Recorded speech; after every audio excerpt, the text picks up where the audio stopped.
The dust of Jerusalem still lingered in the air, thick with the scent of stone and hope.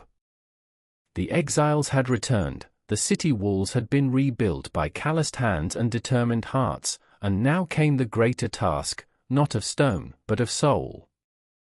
The people were ready to make a vow, a covenant renewed before the God of their ancestors.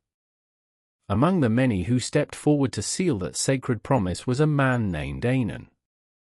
His name appears only briefly in the scroll, just one among many listed in Nehemiah chapter 10.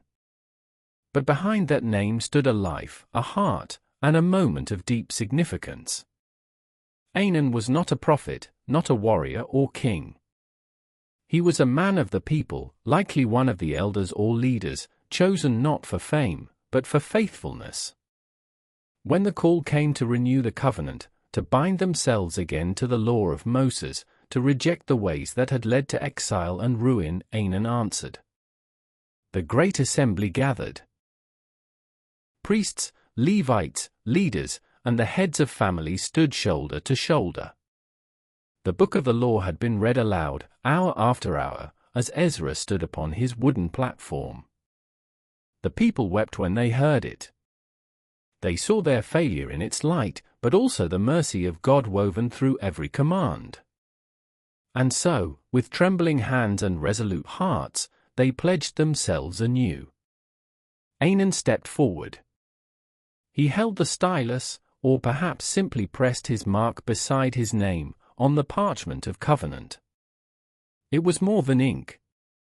It was a declaration that he, his household, and all who followed him would walk in the ways of the Lord. He vowed to honor the Sabbath, to observe the festivals, to avoid the foreign customs that had once enticed them away from the one true God. His signature was an act of obedience, of courage, of commitment. Perhaps he remembered the stories passed down from the elders. How their fathers had turned to idols, how the temple had been burned, how the people had been led away in chains. He did not want to be part of that cycle again. So he signed, not just for himself, but for the future, for children yet unborn, for worship yet to rise. Anan's name might be small in our eyes, but in that moment, it carried the weight of renewal. He stood among the faithful remnant who dared to hope that obedience could rebuild more than walls, it could rebuild hearts. He returned to his home that day with the sun setting behind the Temple Mount. The city was far from perfect.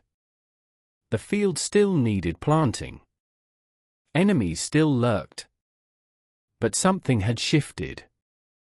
A covenant had been made. A man had signed his name. And in the silence of that twilight, the heavens bore witness. Anan had chosen the path of life.